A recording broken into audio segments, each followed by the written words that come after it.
Lektion 1: Kleidung einkaufen. Hallo Anna, kaufst du heute auch Kleidung? Hallo John. Ja, ich möchte meine Alltagsgarderobe aufwerten. Das ist eine tolle Idee. Die richtige Kleidung zu finden, kann einen großen Unterschied darin machen, wie wir uns fühlen.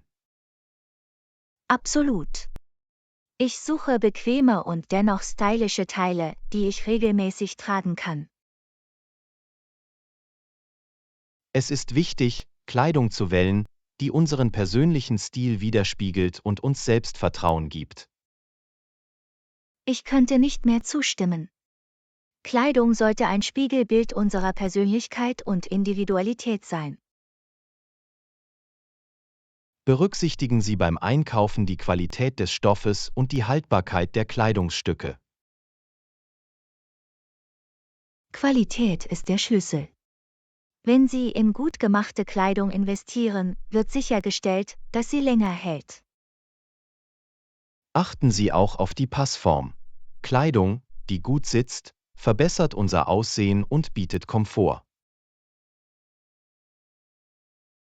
Das Anprobieren verschiedener Größen und Stile kann uns helfen, die schmeichelhafteste Passform zu finden.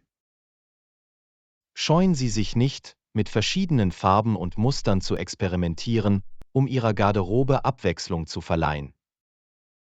Durch Hinzufügen von Farbakzenten oder interessanten Mustern können Outfits optisch ansprechender werden. Und vergessen Sie nicht die Vielseitigkeit. Wählen Sie Teile, die gemischt und kombiniert werden können, um verschiedene Outfits zu kreieren. Der Aufbau einer vielseitigen Garderobe ermöglicht endlose Outfitmöglichkeiten, ohne zu viele Kleidungsstücke besitzen zu müssen. Berücksichtigen Sie bei der Auswahl Ihrer Kleidung Ihren Lebensstil und die Anlässe, für die Sie sich normalerweise kleiden. Das ist ein gutes Argument. Die Kleidung sollte zu unseren täglichen Aktivitäten und den Veranstaltungen, an denen wir teilnehmen, passen. Nutzen Sie Angebote und Rabatte, um mehr für Ihr Geld zu erhalten. Verkäufe sind eine großartige Gelegenheit, gute Angebote zu finden und etwas Geld zu sparen. Fragen Sie sich vor dem Kauf, ob der Artikel Ihre Garderobe wirklich bereichert und ob Sie ihn häufig tragen werden. Wenn wir auf unsere Einkäufe achten, können wir Impulskäufe vermeiden und eine kuratierte Garderobe zusammenstellen. Und denken Sie daran, dass es in Ordnung ist, sich von Geschäftspartnern oder modebewussten Freunden beraten zu lassen, wenn Sie sich bei einem bestimmten Artikel nicht sicher sind. Lektion 2: Mit WLAN in Verbindung bleiben. Hallo Anna, reicht die Internetverbindung hier zum Surfen? Hallo John. Ja, das WLAN hier ist für die grundlegende Internetnutzung zuverlässig. Das ist gut zu wissen. Wi-Fi ist wichtig, wenn Sie reisen oder aus der Ferne arbeiten. Absolut. Es ermöglicht uns, in Verbindung zu bleiben und bequem auf Informationen zuzugreifen. Wi-Fi ermöglicht es uns, im Internet zu surfen, E-Mails zu lesen und verschiedene Online-Dienste zu nutzen. Es ist zu einem unverzichtbaren Instrument für die Kommunikation und den Zugriff auf digitale Ressourcen geworden. Wenn Sie eine Verbindung zu öffentlichen Wi-Fi-Netzwerken herstellen, ist es wichtig, der Sicherheit Priorität einzuräumen. Ja, die Verwendung eines virtuellen privaten Netzwerks, VPN, kann dazu beitragen, unsere Daten zu schützen und die Privatsphäre zu wahren. VPNs verschlüsseln unseren Internetverkehr und erschweren es anderen, vertrauliche Informationen abzufangen. Dies ist eine Vorsichtsmaßnahme, die die Sicherheit unserer Online-Aktivitäten gewährleistet. Darüber hinaus empfiehlt es sich, sichere und eindeutige Passwörter für unsere Wi-Fi-Netzwerke zu verwenden. Starke Passwörter bieten zusätzlichen Schutz vor unbefugtem Zugriff. Wenn wir Probleme mit der Wi-Fi-Verbindung haben, ist es hilfreich zu wissen, wie das Problem behoben werden kann. Ein Neustart des Routers oder das Vergessen und Wiederverbinden mit dem Netzwerk löst häufig Verbindungsprobleme. Manchmal kann die Signalstärke verbessert werden, wenn Sie die Wi-Fi-Antenne anpassen oder sich dem Router nähern. Und wenn alles andere fehlschlägt, wird empfohlen, sich an den Netzwerkadministrator oder Dienstanbieter zu wenden, um Unterstützung zu erhalten. Es ist auch wichtig, auf unsere Internetnutzung zu achten und das Netzwerk nicht zu überlasten. Das Teilen großer Dateien oder das Streamen von HD-Videos kann das WLAN für andere verlangsamen. Wenn wir uns in einem öffentlichen Raum befinden, ist es wichtig, auf andere Rücksicht zu nehmen und die Bandbreite nicht zu beanspruchen. Absolut. Es geht darum, respektvoll zu sein und ein positives Interneterlebnis für alle zu gewährleisten. Abschließend ist zu erwähnen, dass die Wi-Fi-Verfügbarkeit variieren kann, wenn Sie an verschiedene Orte reisen.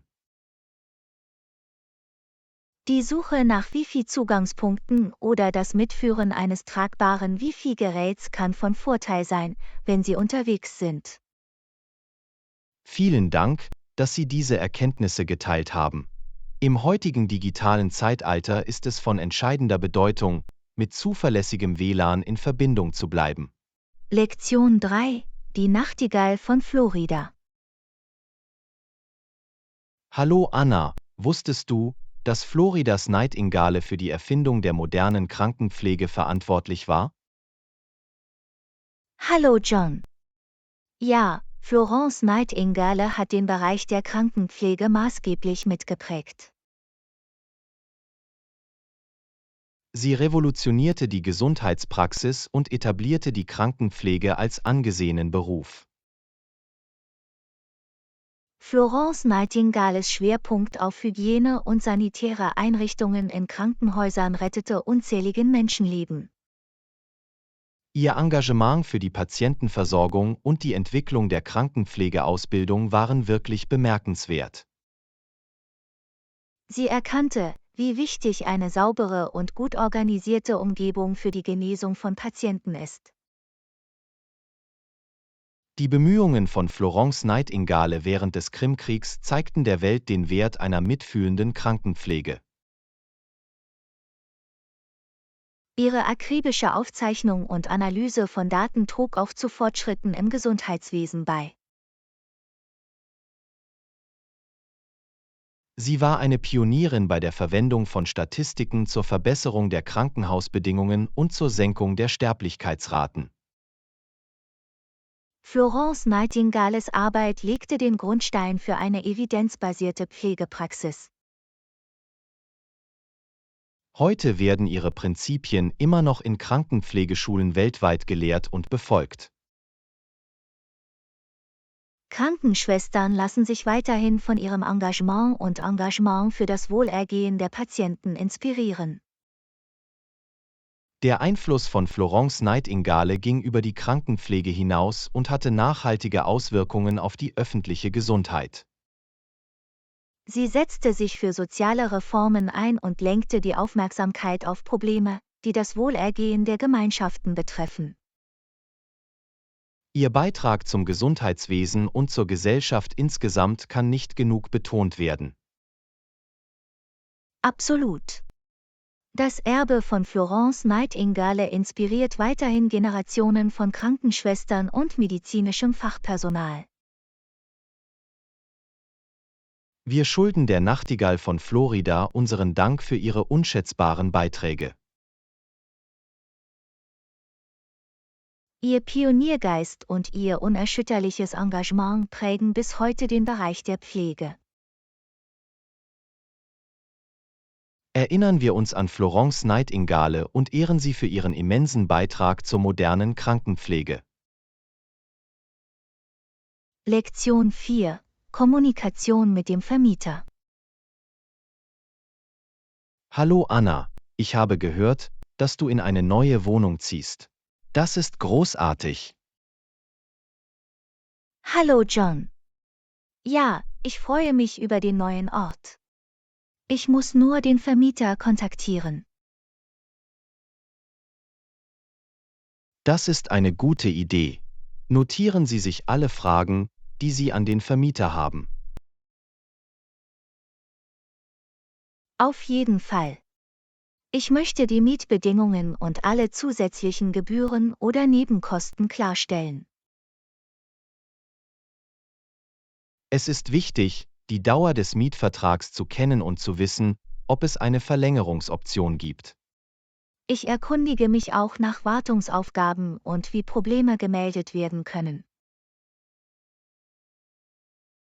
Es ist ebenfalls wichtig, nach der Kaution und dem Verfahren für deren Rückgabe zu fragen.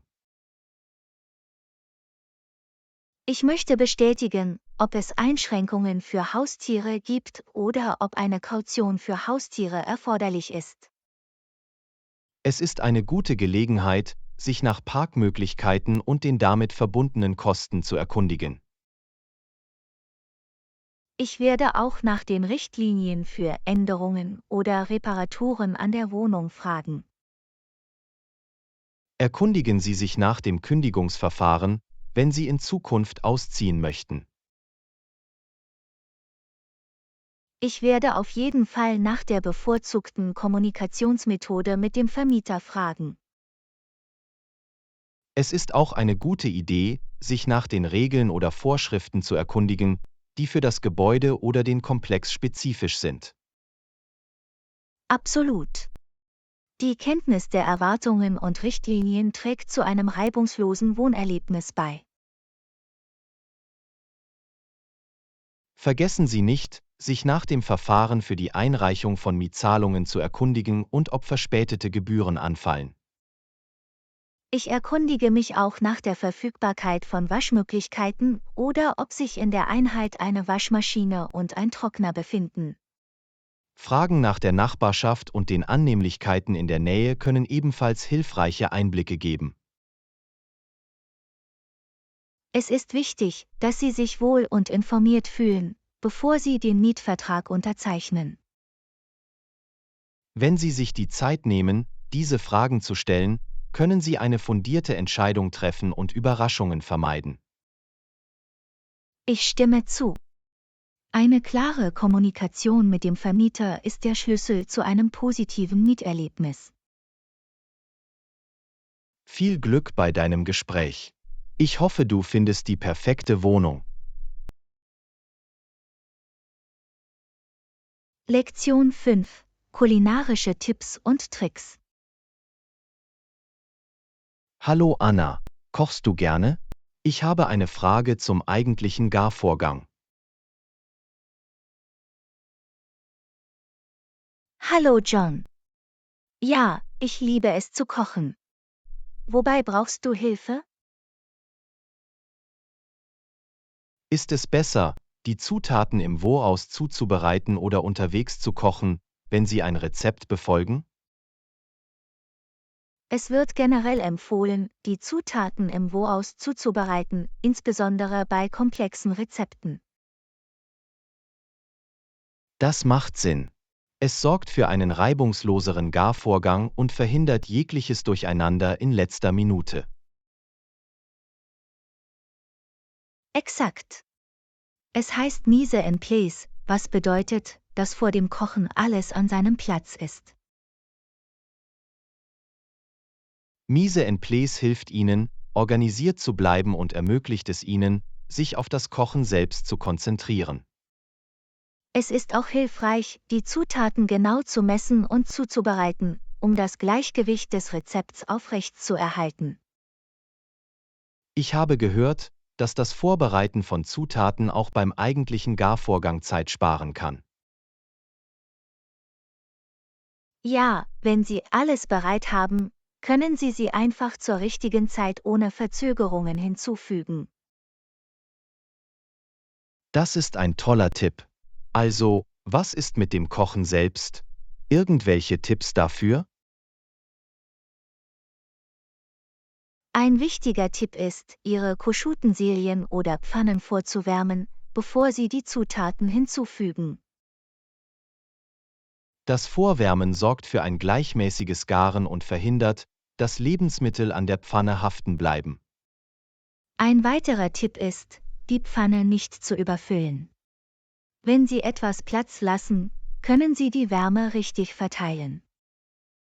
Mir ist aufgefallen, dass eine Überbelegung dazu führen kann, dass Lebensmittel dampfen, anstatt sie schön anzubraten oder zu bräunen. Das ist richtig. Es ist wichtig, jeder Zutat genügend Platz zu geben, um sie richtig zu garen. Was ist mit Würzen? Wann sollte ich Salz und andere Gewürze hinzufügen? Im Allgemeinen ist es am besten, während des Garvorgangs zu würzen und die Aromen schrittweise zu schichten. Also, sollte ich alle Gewürze zu Beginn oder zu verschiedenen Zeiten hinzufügen? Das hängt vom Rezept ab. Einige Gewürze werden zu Beginn hinzugefügt, um das Gericht zu verfeinern, während andere später hinzugefügt werden, um einen frischeren Geschmack zu erzielen. Das werde ich im Hinterkopf behalten. Es ist wichtig, die Rezeptanweisungen für das richtige Würzen zu befolgen. Absolut. Und denken Sie daran, dass Sie die Würze jederzeit nach Ihrem Geschmack anpassen können. Das ist beruhigend. Ich möchte nicht mit einem übermäßig salzigen oder langweiligen Gericht enden. Das Experimentieren mit Aromen gehört zum Spaß am Kochen. Hab keine Angst, kreativ zu werden. Danke für die Tipps. Ich fühle mich jetzt sicherer beim Kochen. Lektion 6: Erkunden Sie Sushi und Pasta. Hallo Anna, ich bin ein großer Fan von Sushi und Pasta. Was ist mit dir? Hallo John. Ich liebe auch Sushi und Pasta. Sie sind beide auf unterschiedliche Weise köstlich. Das ist großartig. Was ist deine Lieblings-Sushi-Rolle, wenn du ein Sushi-Restaurant besuchst? Normalerweise nehme ich ein klassisches California Roll. Ich liebe die Kombination aus Krabben, Avocado und Gurke. Die California Roll ist eine beliebte Wahl. Ich selbst genieße das würzige Thunfischbrötchen. Würzige Thunfischröllchen sind fantastisch. Der Schärfenkick sorgt für eine zusätzliche Geschmacksschicht. Absolut. Haben Sie andere Arten von Sushi-Rollen probiert, die Sie empfehlen würden? Ja, die Regenbogenrolle ist ein weiterer Favorit von mir. Es ist optisch ansprechend mit einer Vielzahl von Fischen obendrauf. Die Regenbogenrolle klingt unglaublich. Ich werde es auf jeden Fall beim nächsten Mal versuchen. Das ist eine gute Wahl. Lass mich wissen, wie es dir gefällt. Wird reichen. Lassen Sie uns jetzt über Pasta sprechen. Was ist dein Lieblingsnudelgericht? Es ist schwer, nur eine zu wählen, aber ich mag wirklich klassische Spaghetti aglio e olio. Spaghetti aglio e olio ist einfach und doch würzig. Die Kombination aus Knoblauch und Olivenöl ist fantastisch. Absolut. Manchmal ist Einfachheit der Schlüssel zu einem köstlichen Gericht. Ich stimme zu. Haben Sie Nudelgerichte mit einzigartigen Zutaten oder Aromen probiert? Ja, ich habe ein Nudelgericht mit Trüffelö und Champignons probiert.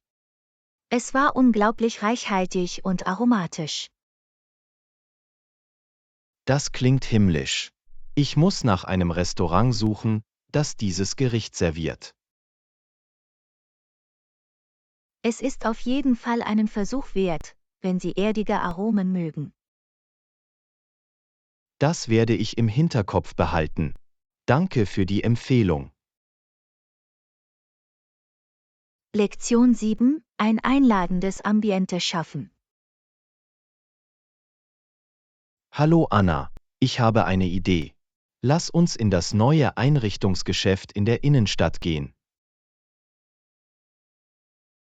Hallo John. Sicher, das klingt nach einem großartigen Plan. Ich liebe es, neue Geschäfte zu erkunden. In Ordnung, lass uns jetzt dorthin gehen. Ich habe gehört, dass Sie eine große Auswahl an Kerzen und Diffusoren haben. Das ist wunderbar. Ich genieße es, mein Zuhause mit angenehmen Düften zu füllen. Es schafft eine gemütliche Atmosphäre. Absolut. Das richtige Ambiente kann dazu führen, dass sich ein Raum warm und einladend anfühlt. Schau, es gibt Kerzen in verschiedenen Größen und Düften. Sie sind perfekt, um eine entspannte Atmosphäre zu schaffen. Ich verstehe. Welche Düfte bevorzugst du? Ich mag Lavendel und Vanille.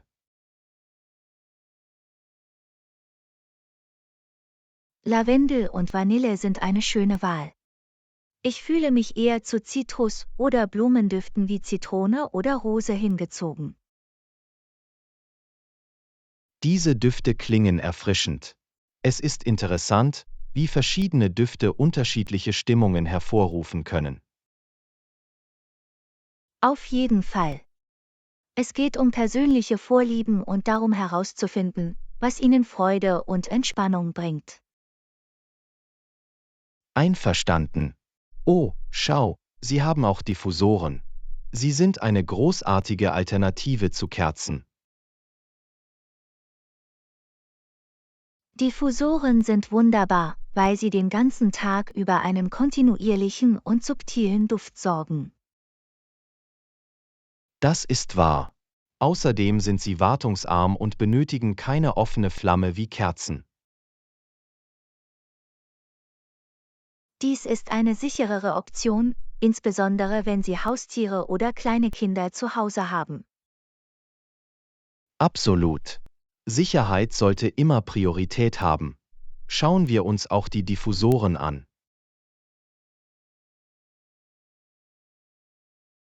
Gute Idee. Ich bin gespannt auf die verschiedenen Designs und Düfte, die Sie anbieten. Schau dir das an. Es ist ein eleganter und moderner Diffusor, der zu jeder Einrichtung passt. Das ist wunderschön. Ich liebe es, wie es gleichzeitig als dekoratives Stück für den Raum dient. Exakt. Es ist eine großartige Möglichkeit, die Gesamtästhetik zu verbessern und gleichzeitig angenehme Düfte zu genießen. Ich bin versucht, mir einen für mein Wohnzimmer zu besorgen. Es würde ein einladendes Ambiente für die Gäste schaffen. Das ist eine fantastische Idee. Ich bin sicher, Ihre Gäste würden die einladende Atmosphäre zu schätzen wissen. Lektion 8: Abschalten nach der Arbeit. Hallo Anna, wie sieht dein typischer Abend nach der Arbeit aus? Hallo John.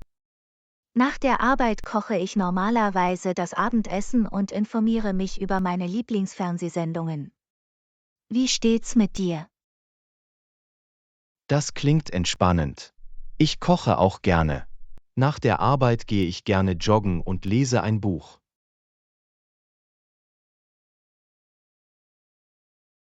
Laufen ist eine großartige Möglichkeit, den Kopf frei zu bekommen und aktiv zu bleiben. Welche Art von Büchern magst du? Ich mag Mystery- und Thriller-Genres. Sie beschäftigen und unterhalten mich. Das ist interessant. Ich bevorzuge Fantasy und Science Fiction. Sie entführen mich in verschiedene Welten. Es ist faszinierend, wie Bücher uns auf unglaubliche Reisen mitnehmen können, ohne unser Zuhause zu verlassen. Absolut. Sie ermöglichen es uns, neue Ideen und Perspektiven zu erkunden. Hast du neben dem Kochen und Ansehen von Fernsehsendungen noch andere Hobbys oder Aktivitäten, die dir am Abend Spaß machen? Ja, ich praktiziere auch gerne Yoga. Es hilft mir, mich nach einem langen Tag zu entspannen und abzubauen. Yoga ist fantastisch für Körper und Geist. Ich sollte es irgendwann versuchen. Das solltest du auf jeden Fall. Es ist ein wunderbarer Weg, um Balance und inneren Frieden zu finden. Das werde ich im Hinterkopf behalten. Danke für den Vorschlag. Du bist willkommen. Wie steht's mit dir? Gibt es noch andere Aktivitäten, die Sie am Abend genießen? Ich spiele manchmal Gitarre. Es ist ein kreatives Ventil für mich und hilft mir, mich zu entspannen. Das ist beeindruckend. Musik hat eine Art, die Seele zu beruhigen. Das tut es wirklich. Es ist erstaunlich, wie es verschiedene Emotionen hervorrufen und unsere Stimmung heben kann. Absolut. Nun, es hört sich so an, als hätten wir beide unterhaltsame Routinen, um uns nach der Arbeit zu entspannen. In der Tat. Es ist wichtig, sich Zeit für uns selbst zu nehmen und Dinge zu tun, die wir lieben. Lektion 9. Täglicher Reinigungsservice. Hallo Anna, ist der Reinigungsservice jeden Tag verfügbar? Hallo John. Ja, der Reinigungsservice erfolgt täglich für alle Zimmer. Das ist praktisch. Es ist schön, ein sauberes und ordentliches Zimmer zu haben, in das man zurückkehren kann. Absolut. Es macht unseren Aufenthalt komfortabler und angenehmer. Gibt es bestimmte Zeiten, zu denen das Reinigungspersonal zur Reinigung kommt? Ja, sie kommen normalerweise morgens oder am frühen Nachmittag, um die Zimmer zu reinigen. Ich verstehe. Es ist gut, den Zeitplan zu kennen, damit wir unseren Tag entsprechend planen können. Auf jeden Fall. Wenn wir während der Reinigungszeiten unterwegs sind, können sie jederzeit später wiederkommen. Das ist hilfreich. Es ist wichtig, den Mitarbeitern unsere Präferenzen mitzuteilen. Ja, sie sind in der Regel sehr zuvorkommend. Bei Bedarf können wir bestimmte Reinigungszeiten anfordern. Das ist toll zu hören. Ich schätze Ihre Flexibilität. Gibt es noch etwas, das Sie über den Reinigungsservice wissen möchten? Gibt es zusätzliche Dienstleistungen, die Sie neben der Reinigung der Zimmer anbieten?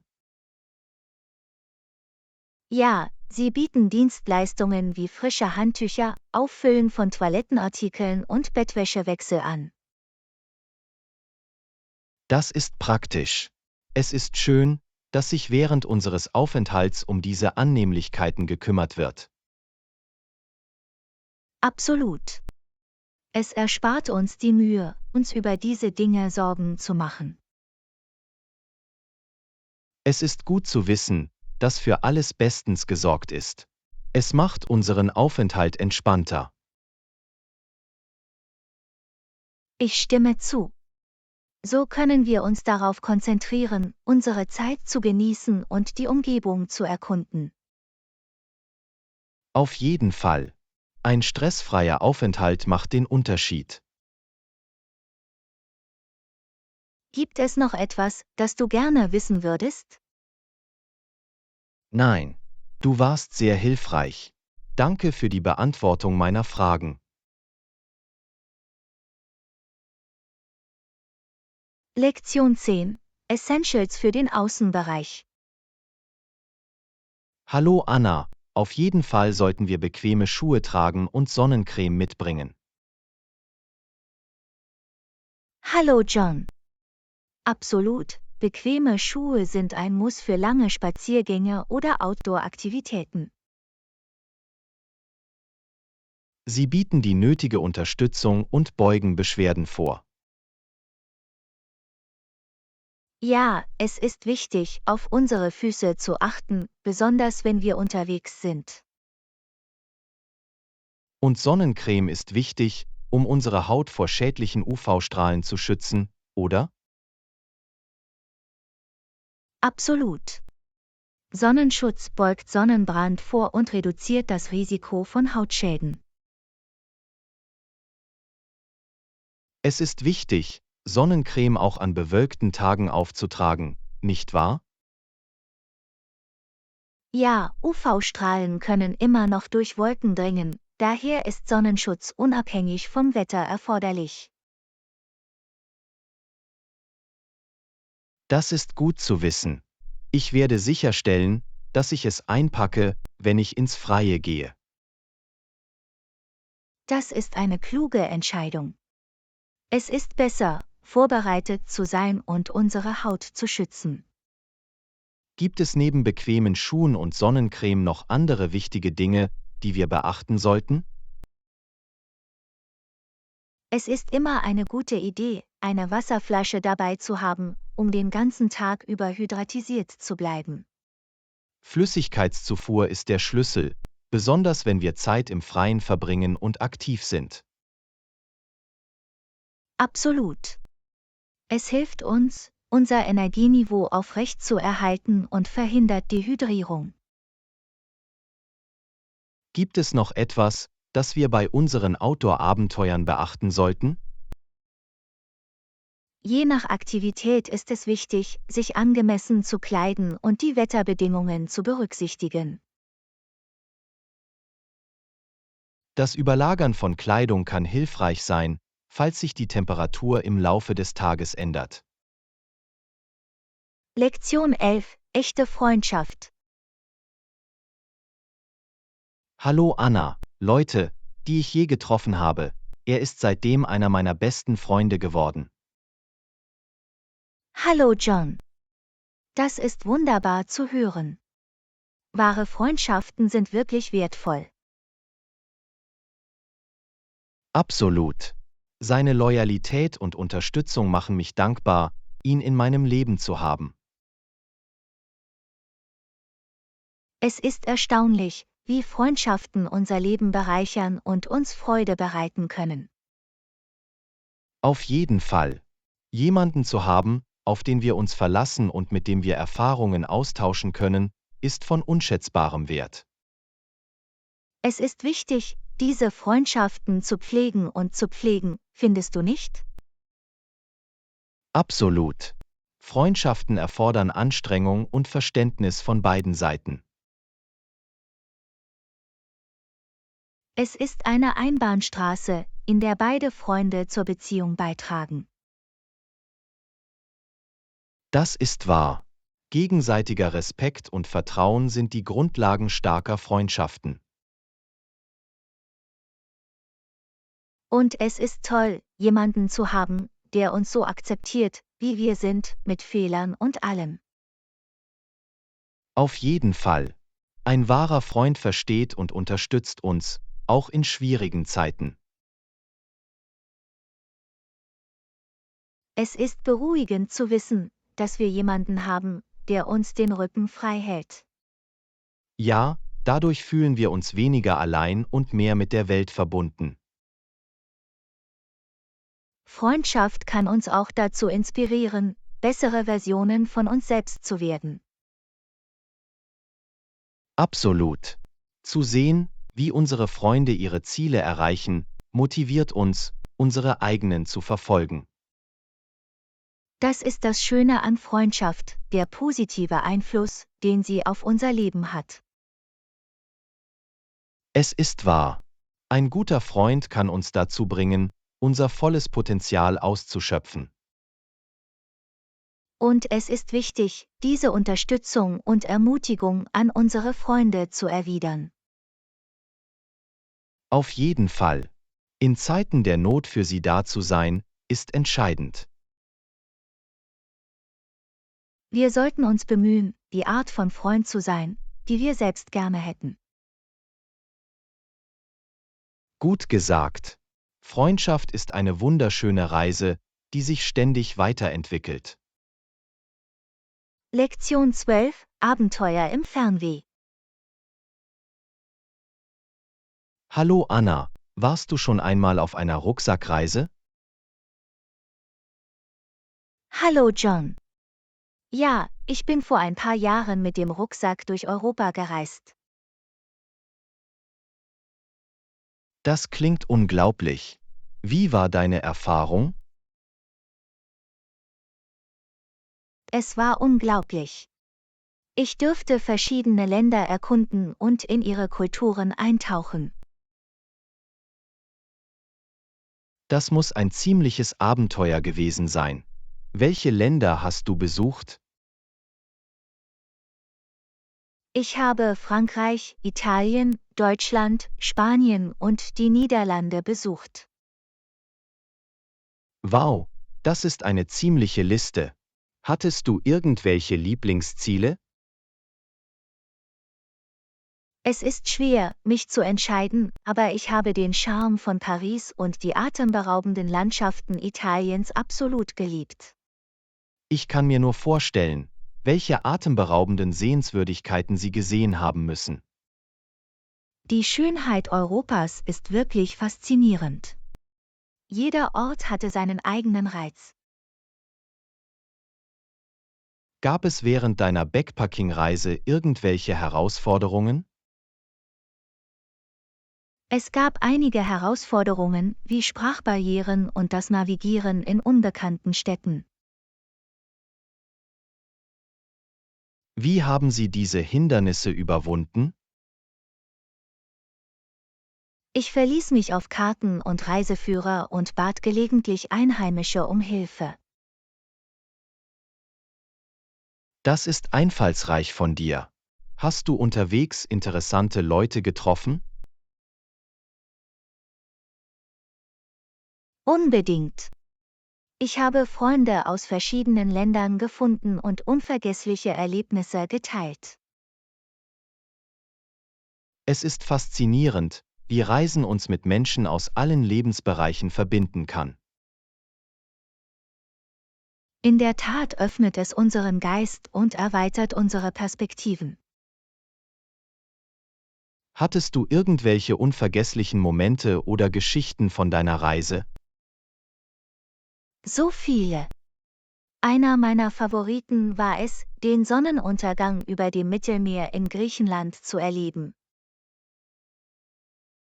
Das klingt atemberaubend.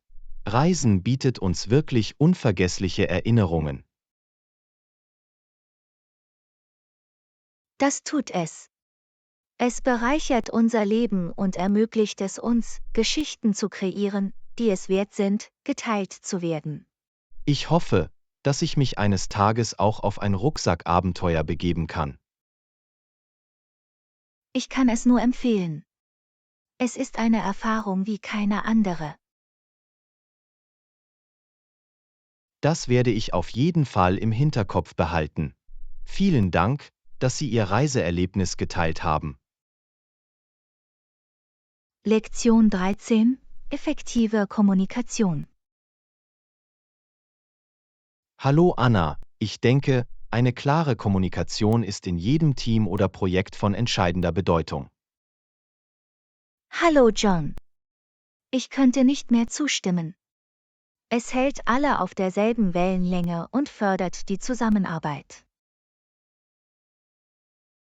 Exakt. Wenn Menschen einander verstehen, können sie effizienter zusammenarbeiten. Das ist wahr. Fehlkommunikation kann zu Missverständnissen und Verzögerungen führen. Es ist wichtig, Gedanken und Ideen klar und präzise auszudrücken. Absolut. Die Verwendung einer einfachen und präzisen Sprache hilft, Verwirrung zu vermeiden. Aktives Zuhören ist auch ein wichtiger Aspekt effektiver Kommunikation. Stimmt. Es zeigt Respekt und ermöglicht es uns, die Sichtweisen anderer zu verstehen. Fragen zu stellen und nach Klärung zu suchen, kann Missverständnissen vorbeugen. Das ist richtig. Es ist besser, Informationen zu klären, als anzunehmen und zu riskieren, Informationen falsch zu interpretieren. Nonverbale Hinweise wie die Körpersprache spielen ebenfalls eine wichtige Rolle bei der Kommunikation. Nonverbale Hinweise können Emotionen vermitteln und unseren Worten Bedeutung verleihen. Es ist wichtig, sich unserer eigenen Körpersprache bewusst zu sein und auch die anderer zu interpretieren. Exakt. Nonverbale Hinweise können uns helfen, die übermittelte Gesamtbotschaft einzuschätzen.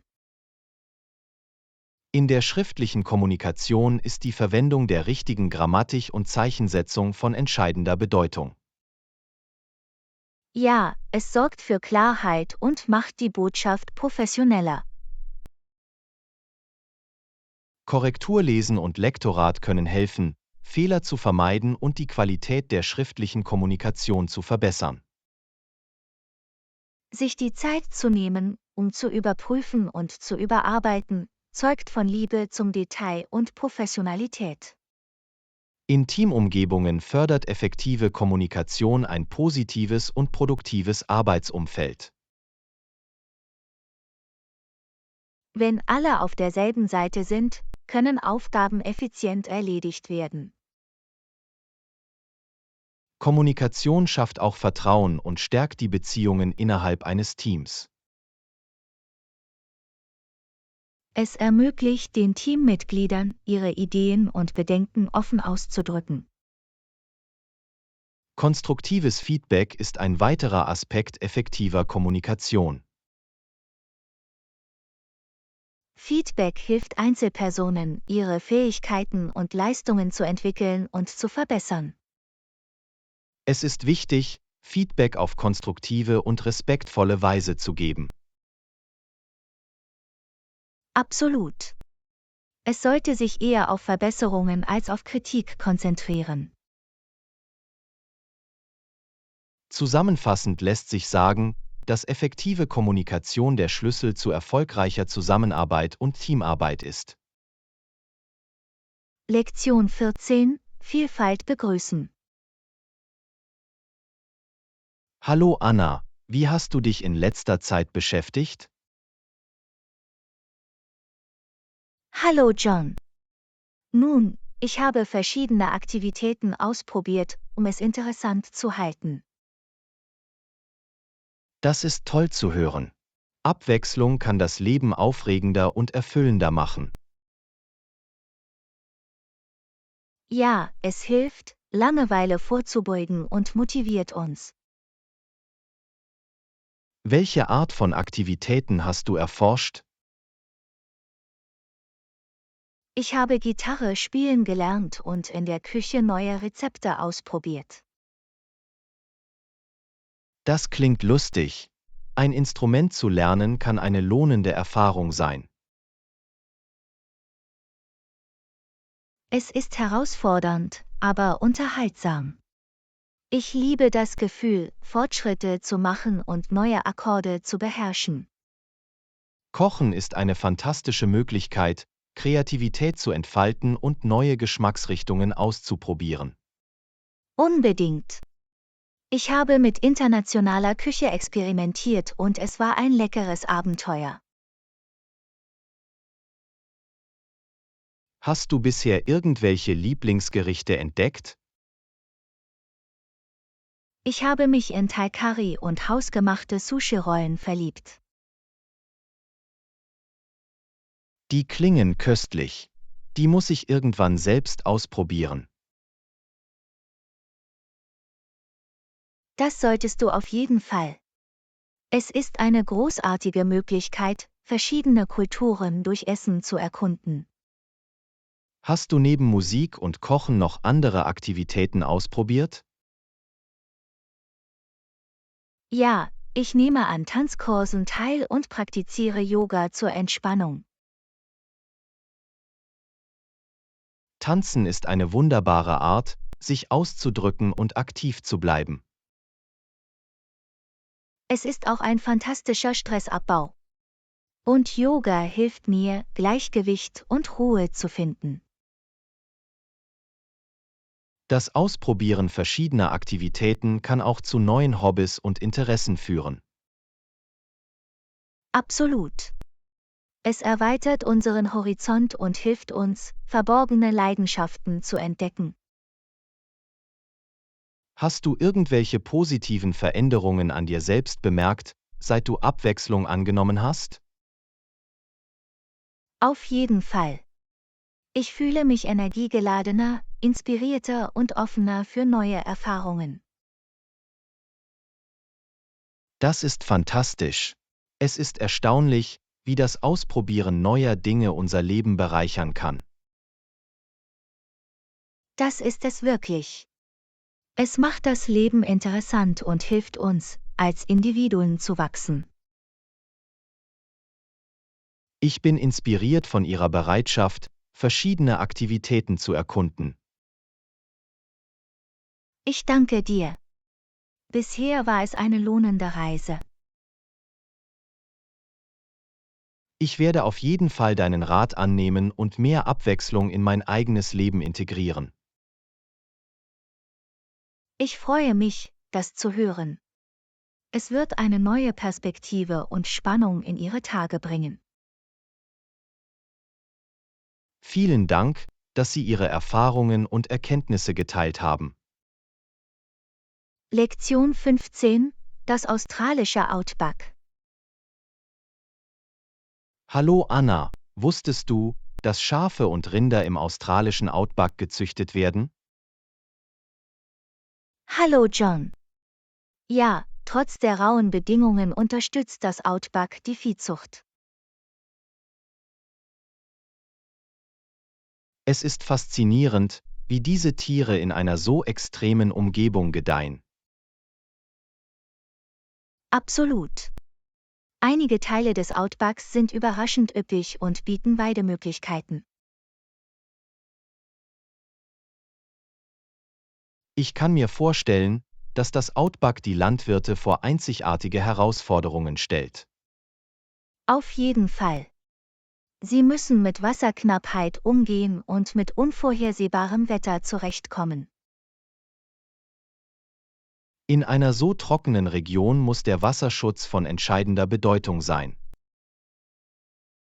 Ja, Landwirte verwenden verschiedene Methoden wie Dämme und unterirdische Wasserquellen, um eine stabile Wasserversorgung zu gewährleisten. Es ist beeindruckend, wie sie sich an die Umwelt anpassen, um ihren Viehbestand zu erhalten. Absolut, Resilienz ist im Outback der Schlüssel. Landwirte müssen einfallsreich und innovativ sein. Gibt es bestimmte Schaf- oder Rinderrassen, die im Outback verbreitet sind? Ja, einige beliebte Schafrassen sind Merino und Done, die für ihre Wollproduktion bekannt sind. Und für Vieh? Brahman-Rinder eignen sich gut für die heißen und trockenen Bedingungen des Outbacks. Ich habe gehört, dass das Outback auch die Heimat einer einzigartigen Tierwelt ist. Ja, es ist ein vielfältiges Ökosystem mit Kängurus, Emus und verschiedenen Reptilien. Das muss es noch faszinierender machen, das Outback zu erkunden. Absolut. Seine Weite und natürliche Schönheit ziehen Touristen aus der ganzen Welt an. Ich kann mir vorstellen, dass das Outback auch einen Einblick in die reiche Kultur der australischen Aborigines bietet. Ja, es ist eine Gelegenheit, mehr über ihre tiefe Verbindung zum Land zu erfahren. Das Outback scheint ein Ort der Kontraste zu sein, mit Härte und verborgener Schönheit. Exakt. Es ist ein Beweis für die Widerstandsfähigkeit der Natur und ihre Fähigkeit, in herausfordernden Umgebungen zu gedeihen. Ich lasse mich von den Menschen inspirieren, die im Outback leben und arbeiten. Ihre Widerstandsfähigkeit und ihr Engagement sind wirklich bewundernswert. Vielen Dank, dass Sie uns diese Einblicke in das australische Outback gegeben haben. Lektion 16: Erinnerungen festhalten. Hallo Anna, wusstest du, dass Familienfotos gefilmte Erinnerungen sind? Hallo John. Ja, Fotos helfen dabei, besondere Momente und die Menschen in unserem Leben zu bewahren. Sie ermöglichen es uns, diese Momente noch einmal zu erleben und die Erinnerungen zu bewahren. Absolut. Das Anschauen alter Fotos weckt eine Flut von Emotionen. Es ist faszinierend, wie Fotos für einen Moment einfrieren. Sie haben die Macht, uns genau zu diesem Moment und Ort zurückzubringen. Ich liebe es, alte Familienalben durchzusehen und Schnappschüsse aus der Vergangenheit zu sehen. Es ist, als würde man eine Zeitreise unternehmen und sich mit unseren Wurzeln verbinden. Einige Fotos enthalten Geschichten und Erinnerungen, die über Generationen weitergegeben wurden. Ja, sie werden Teil unseres Familienerbes und helfen uns, unsere Geschichte zu verstehen. Mir ist aufgefallen, dass Fotos oft das Wesen und die Emotionen von Menschen einfangen. Absolut. Ein einziges Foto kann 1000 Emotionen vermitteln. Es ist unglaublich, wie ein einfaches Bild so viel Nostalgie und Gefühle hervorrufen kann. Das ist das Schöne an der Fotografie, sie spricht eine universelle Sprache der Erinnerungen. Hast du irgendwelche Lieblingsfotos, die für dich eine besondere Bedeutung haben? Ja, es gibt ein Foto meiner Großeltern an ihrem Hochzeitstag. Es ist ein wertvolles Familienerbstück. Das muss ein wertvolles Andenken sein, das einen schönen Meilenstein in ihrem Leben festhält. Das ist es wirklich. Es erinnert mich an ihre Liebe und das Fundament, das sie für unsere Familie geschaffen haben. Fotos helfen uns auch dabei, uns an geliebte Menschen zu erinnern, die nicht mehr bei uns sind. Absolut. Sie ermöglichen es uns, ihr Andenken lebendig zu halten und ihr Vermächtnis zu ehren. Hast du schon einmal versucht, selbst zu fotografieren? Ja, ich mag es, Momente mit meiner Kamera festzuhalten. Es ist eine kreative Art, mich auszudrücken. Die Fotografie ist eine wunderbare Kunstform, die es uns ermöglicht, die Welt durch unsere eigene Linse zu sehen. Es ist eine Möglichkeit, Schönheit, Emotionen und einzigartige Perspektiven einzufangen. Vielen Dank, dass Sie Ihre Erkenntnisse über die Macht von Familienfotos geteilt haben. Lektion 17: Neue Orte erkunden. Hallo Anna, bist du schon einmal in ein fremdes Land gereist, in dem du die Schilder nicht lesen oder die Sprache nicht verstehen konntest? Hallo John. Ja, ich war an einigen Orten, an denen die Sprachbarriere einige Herausforderungen darstellte. Es muss ein ziemliches Abenteuer gewesen sein, durch unbekanntes Gebiet zu navigieren. Absolut. Es erforderte etwas Kreativität und Einfallsreichtum, um sich fortzubewegen. Wie hast du es geschafft, mit den Einheimischen zu kommunizieren? Ich verließ mich auf Gesten, zeigte und verwendete grundlegende Sätze aus einem Sprachführer. Es ist beeindruckend, wie nonverbale Kommunikation Sprachlücken überbrücken kann. Ja, ein Lächeln und eine freundliche Einstellung können viel dazu beitragen, mit Menschen in Kontakt zu treten. Waren Sie auf Ihren Reisen mit lustigen oder unvergesslichen Situationen konfrontiert? Oh, auf jeden Fall. Es gab eine Zeit, in der ich versehentlich etwas ganz anderes bestellt habe, als ich in einem Restaurant wollte. Das muss eine Überraschung gewesen sein. Wie bist du damit umgegangen? Ich lachte darüber und versuchte, mit dem Kellner zu kommunizieren, um die Bestellung zu korrigieren. Es sind Momente wie diese, die Reisen so interessant und unvergesslich machen. Absolut. Sie werden zu Geschichten, über die man später teilen und über die man lachen kann. Fanden Sie es schwierig, sich in den Transportsystemen dieser Länder zurechtzufinden? Ja, vor allem, wenn die Schilder und Anweisungen in einer Sprache waren, die ich nicht verstand. Wie hast du dieses Hindernis überwunden? Ich bat Mitreisende oder Bahnhofspersonal um Hilfe, und manchmal verließ ich mich auf Karten und visuelle Hinweise.